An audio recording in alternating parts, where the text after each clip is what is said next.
نحمده ونصلي على رسوله الکریم اما بعد۔ حدیث کا عنوان اور خلاصہ یہ ہے کہ جب کسی قوم پہ اس کے فسق و فجور کی وجہ سے عذاب نازل ہوتا ہے تو عذاب صرف ان نافرمان لوگوں پہ نازل نہیں ہوتا، بلکہ عذاب کی لپیٹ میں نافرمان، فرمان بردار، نیک و عابد سارے آ جاتے ہیں۔ اور وہ الگ بات ہے کہ جو نیک لوگ ہوں گے وہ پھر قیامت کے دن اپنے اعمال کے ساتھ اٹھیں گے، اپنے نیک اعمال کے ساتھ اٹھیں گے اور اس کے مطابق ان کے ساتھ سلوک ہوگا۔ چنانچہ حضرت عبداللہ بن عمر ان کی روایت ہے، وعن ابن عمر قال قال رسول اللہ صلی اللہ علیہ وآلہ وسلم اذا انزل اللہ بقوم عذابا اصاب العذاب من کان فیہ، کہ جب اللہ تبارک و تعالی، عبداللہ بن عمر سے روایت ہے، فرماتے کہ رسول اللہ نے فرمایا کہ جب اللہ تبارک و تعالی کسی قوم پہ عذاب نازل فرماتے ہیں تو اس قوم میں جو بھی فرد موجود ہوتا ہے سب پہ وہ عذاب آتا ہے۔ ثم بعثوا علی اعمالہم، اور پھر ان کو اٹھایا جائے گا اپنے اعمال کے موافق۔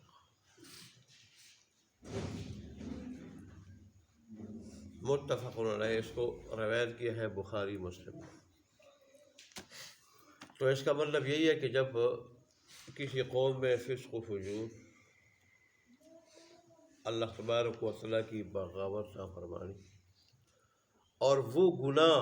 وہ نافرمانیاں جس سے اللہ تبارک و تعالیٰ کے غضب کو جوش ملتا ہے، اللہ کے غضب کو دعوت دی جاتی ہے، وہ حد سے زیادہ ہونے لگے، حد سے زیادہ، تو پھر اللہ تبارک و تعالیٰ کا عذاب نازل ہوتا ہے اور پوری قوم کو لپیٹ میں لے لیتا ہے۔ اس لیے رسول نے فرمایا کہ جب مسلمانوں کو چاہیے اپنے اندر برائیوں کو لے کے، خاص کر ایسی برائیاں، زنا، شراب، دوسرے کے اوپر ظلم و زیادتی، اللہ کسی پر ظلم برداشت نہیں کر سکتا۔ اللہ فرماتے ہیں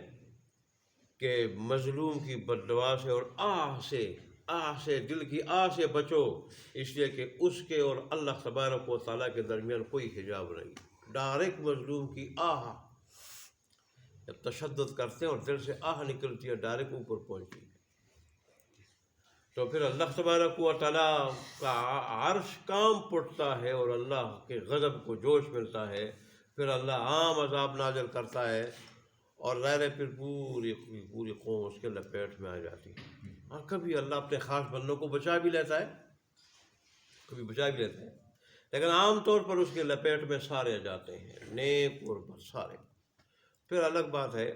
کہ جو نیک لوگ ہوں گے وہ اپنے اعمال کے مطابق اٹھیں گے، جیسے ان کے اعمال ہوں گے تو اسی حیثیت میں، اسی حالت میں اٹھیں گے اور پھر ان کے ساتھ اسی طرح سلوک کیا جائے گا، جیسے اگلی حدیث میں یہ بات آ رہی ہے۔ دیکھیں، اصل اعتبار خاتمے کا ہے، یہ تو حدیث کا عنوان ہے۔ وعن جابر قال قال رسول اللہ صلی اللہ علیہ وسلم یبعث کل عبد علی ما مات علیہ، کہ اٹھایا جائے گا ہر بندے کو اس حالت پہ جس حالت پہ وہ مرا ہے۔ مسلمان ہو کے مرا ہے تو مسلمان ہو کے، کافر ہو کے مرا ہے تو کافر ہو کے، اللہ تبارک و تعالیٰ کا فرمان بردار اور عابد ہو کے مرا ہے تو اللہ کا فرمان بردار اور عابد ہونے کی حالت اور حیثیت میں اٹھایا جائے گا۔ ایسے ہی اگر اللہ تبارک و تعالیٰ کا باغی، نافرمان ہونے کی حالت، حیثیت میں مرا ہے تو اسی حالت میں باغی اور نافرمان ہونے کی حیثیت میں اٹھے گا۔ زانی ہونے کی حالت میں مرا ہے تو زانی ہونے کی حالت میں اٹھے گا۔ شراب پیتے ہوئے مرا ہے، شراب پیتے ہوئے اٹھے گا۔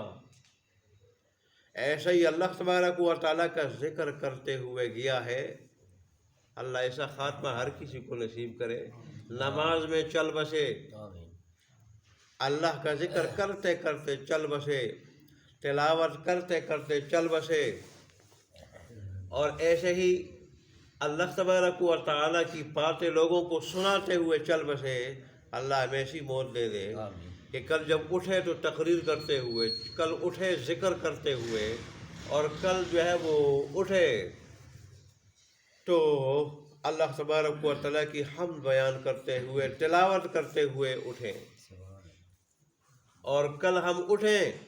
تو اللہ کی باتیں سنتے ہوئے، سناتے ہوئے۔ اس حالت میں دنیا میں سے جس حالت میں انسان جائے گا، جس حالت میں، تو خاتمے کا اعتبار ہے۔ اگر ذاکر ہے تو ذاکر ہونے کی حیثیت سے اٹھے گا، ذکر کرنے والا، اور اگر اللہ کے ذکر سے غافل ہے اور اللہ کے ذکر سے، اللہ کے دین سے بے پرواہ ہے، تو اسی غفلت اور بے پرواہی ہی کی حالت میں اٹھے گا۔ مختصر یہ، اسی طرح جس حلیے کے ساتھ، جس شکل و صورت کے ساتھ جائے گا دنیا سے، اسی شکل و صورت، اسی لباس، اسی حیت کے ساتھ جو ہے اٹھے گا۔ تو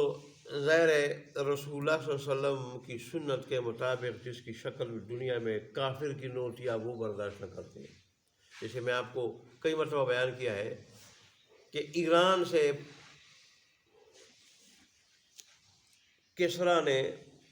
پرویز جس کا نام تھا، اس نے رسول اللہ صلی اللہ علیہ وسلم کو شہید کرنے کے لیے 2 آدمی بھیجے۔ بظاہر سفیر تھے، گویا کہ کسی کام کی غرض سے آئے ہیں رسول اللہ صلی اللہ علیہ وسلم سے، لیکن مقصد ان کا کیا تھا؟ رسول اللہ صلی اللہ علیہ وسلم کی شہادت، رسول اللہ صلی اللہ علیہ وسلم کو شہید کرنا۔ ان کی داڑیاں نہیں تھی۔ اب سفیر بھی ہیں، مہمان بھی ہیں، اور اللہ کے رسول اوروں کو مہمان کے کرام کا حکم دے رہے ہیں، سفیر کے کرام کا حکم دے رہے ہیں، لیکن اس کے باوجود، اور پھر مکلف بھی نہیں ہے، غیر مسلم ہے، مجوسی ہیں، لیکن رسول اللہ صلی اللہ علیہ وسلم نے جب ایک مرتبہ، پہلی مرتبہ نظر پڑی، سامنے سے آ رہے تھے، آپ نے منہ مبارک موڑا، جب وہ ادھر سے آئے آپ نے ادھر موڑا، ادھر سے آئے آپ نے ادھر منہ مبارک موڑا، اور پھر پہلا جملہ رسول اللہ صلی اللہ علیہ وسلم نے کیا ارشاد فرمایا تھا؟ ہلکتما ما فعلتما،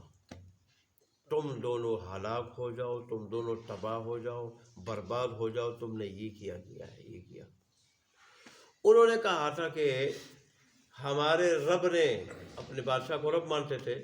پرویز بادشاہ نے ہمیں اس کا حکم لیا ہے۔ تو رسول اللہ صلی اللہ علیہ وسلم ٹیک لگائے ہوئے تھے، آپ نے فوراً ٹیک ختم فرمائی، جب کسی بات کی اہمیت بتاتے ٹیک ختم فرماتے، اور فرمایا اور میرے رب نے تو اس کے بڑھانے کا حکم لیا ہے، میرے رب نے تو اس کے بڑھانے کو حکم دیا ہے، جاؤ میرے رب نے تمہارے رب کو قتل کر دیا ہے۔ اس پر بیٹا مسلط ہو کے، سوتیلی ماں کا عاشق ہو کے، بیٹا مسلط ہو کے اس نے باپ کو قتل کر دیا۔ تو اگر کافر سے برداشت نہ کر سکے، کل قیامت میں اسی حالت میں، اسی لباس میں، اسی شکل و صورت میں، اور اسی چہرے کے ساتھ ہم اللہ کے حبیب کے سامنے کھڑے ہو جائیں، اور وہ کہہ دے کہ بدبخت تجھے میری شکل گوارا نہیں تھی، زبان سے تو اپنے آپ کو عاشق رسول کہتا تھا، لیکن تجھے میری شکل گوارا نہیں تھی، لباس گوارا نہیں تھا، میری سنت گوارا نہیں تھی، جا دفع ہو جا، تجھے میں آب کوثر بھی نہیں پلاتا، تیری سفارش بھی نہیں کرتا، پھر کیا ہوگا؟ اور پھر تباہ ہو جائیں گے، برباد ہو جائیں گے۔ حالانکہ آب کوثر وہ پانی ہوگا، رسول اللہ صلی اللہ علیہ وسلم کے حوض کوثر والا وہ پانی ہوگا کہ جو ایک مرتبہ ایک قطرہ پیے گا تو جنت جانے تک اسے پیاس نہیں لگے گی، اس پانی سے بھی محروم ہو جائیں گے، شفاعت سے محروم ہو جائیں گے۔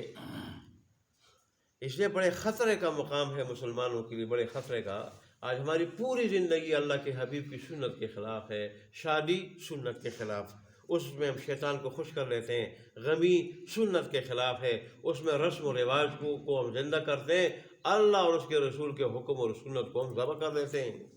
اور پھر پوری زندگی بھی ایسی ہے، ہمارا کھانا پینا، اٹھنا بیٹھنا، سونا جاگنا، پوری زندگی، ہمارا لباس، ہمارا بھی، ہماری عورتوں کا، بچوں کا، اور پوری زندگی اللہ کی بغاوت میں ہے۔ تو بغاوت پہ خاتمہ ہوگا، بغاوت پہ اٹھیں گے، پھر اللہ کے سامنے اسی حالت میں،